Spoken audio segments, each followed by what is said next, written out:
గ్రామ పంచాయతీ ప్రజలకు నమస్కరించి 4 సంవత్సరాల నుండి పంచాయతీలోనే జరిగే విషయాలను ఈరోజు మీకు తెలియజేయడానికి మీ ముందుకు వచ్చినాం. వైసీపీ కార్యకర్తలకు ముఖ్యంగా తెలియజేయాలని నా మనవి. పంచాయతీ ఎలక్షన్లు జరిగి 4 సంవత్సరాలు అవుతుంది.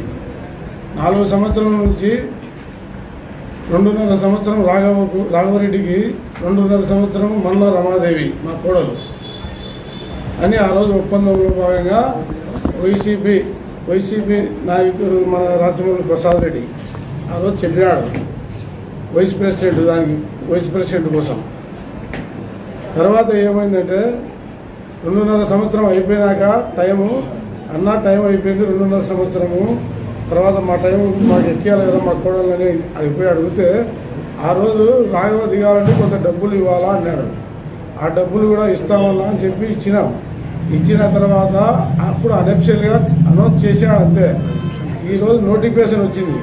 మళ్ళీ పోయి అడిగినాం, అన్న ఇప్పుడు నోటిఫికేషన్ వచ్చింది, వైస్ సర్పంచ్ మా కోడలు చేయాలి కదా, ఆ రోజు ఒప్పందమే భాగమే కదా అని చెప్తే ఆయన మళ్ళీ రాఘవరెడ్డినే చేయాలని నిర్ణయించుకున్నాడు.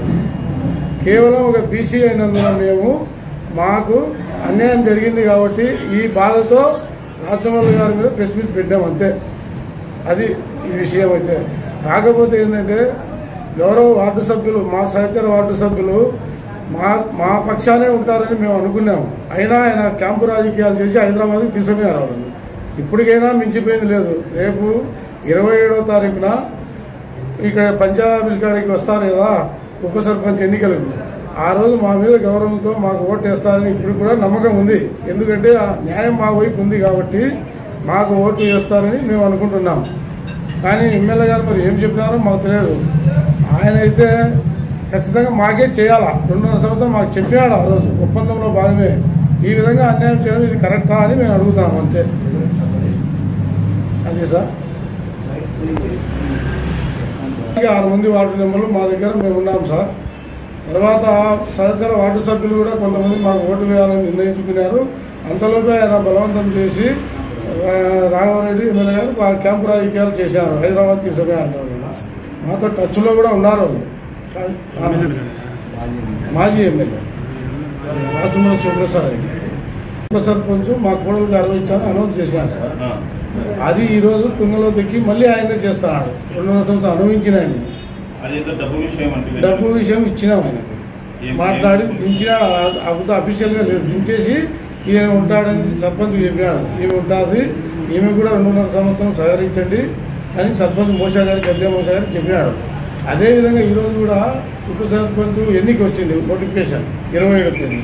మేము ఇంటికాడికి పోయి అడిగితే అది దాటా వేస్తూ వచ్చి లాస్ట్కు రాఘవరెడ్డికే మళ్ళీ కూర్చోబెట్టాలని ఆయన ఆలోచనలో ఉండడానికి మేము బయటకు వచ్చేసినాం. అది ఆ రోజు మేము 40 లక్షలు ఖర్చు పెట్టాం సార్. తర్వాత ఆయన దిగిపోవడానికి 21 లక్షలు ఇచ్చినాం. 40 ఇచ్చినాం. ఆయన దిగాలంటే ఒక 20 లక్షలు ఇవ్వాలంటే 21 లక్షలు ఇచ్చేసాం సార్. ఇప్పుడు 2.5 సంవత్సరం మాకే ఇవ్వాలి కదా. అది ఆయన పీరియడ్ అయిపోయినాక చెప్పినాక మాకే ఇవ్వాలి కదా. అట్లా చేయకుండా తర్వాత మళ్ళీ ఆయన రాఘవరెడ్డికే ఎక్కియాలనే ఆలోచనలో ఉన్నాడు కాబట్టి మేము పక్కకు వచ్చేసాం. నిలబడతాం సార్, నిలబడాలనే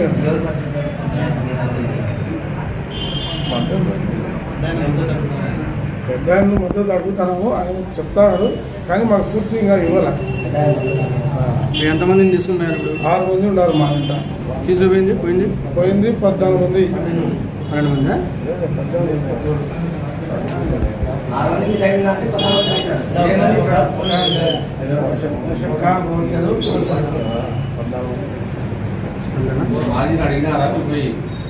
అడిగినాం.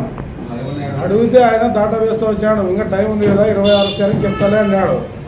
మాకు అర్థమైంది ఏంటంటే మాకు అంతవరకు టైం ఎందుకు సార్, మాకు పీరియడ్ చెప్పినాక మాకు ఇవ్వాలి కదా, మాటలు దాటవేయడం ఎందుకని మా ఆలోచన. మాకు ఇయ్యడని నమ్మకంతో పక్కకు వచ్చేసినాం. ఇప్పుడు నీకు అనౌన్స్ చేసావు 2 సంవత్సరం నీ పీరియడ్ అయిపోయింది, 2.5 సంవత్సరం మీకు అన్నప్పుడు మళ్ళీ ఇంకొక డిస్కషన్ ఉండకూడదు కదా. ఇది ఉప సర్పంచ్ ఫస్ట్లోనే ఒప్పందం, ఎలక్షన్లు జరిగే రోజే బీసీకి మరి బీసీకి అన్యాయం చేయకూడదు కదా, మాకు చెప్పిన మాట నిలబడి ఉండాలి కదా ఆయన. అందుకు దానివల్ల మాకు బాధ తగిలి ఈ ప్రెస్ మీట్ చేయాల్సి వచ్చింది.